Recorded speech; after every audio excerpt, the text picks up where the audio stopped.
Okay, here are a few practical tips to help you read the Bible. Our first tip is get a Bible.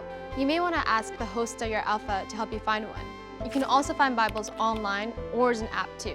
We love the YouVersion Bible app.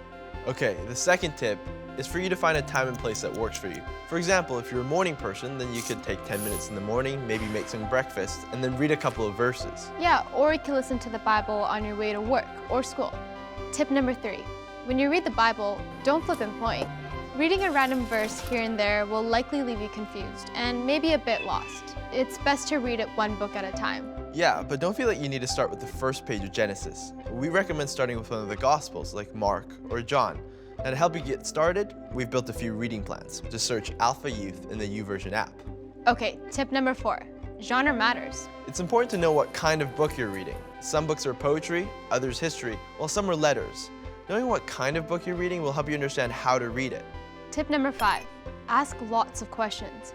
When you read your Bible, ask questions about what you're reading to help you understand the context, like who was it written to and what was happening in their world. Yeah, and then you can ask questions like, what does it mean for us today?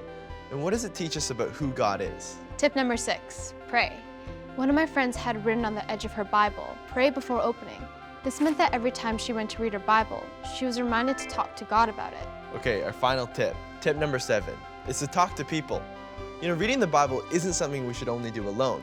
Talk about what you're reading with friends, and don't be afraid to ask questions. And those are our 7 tips.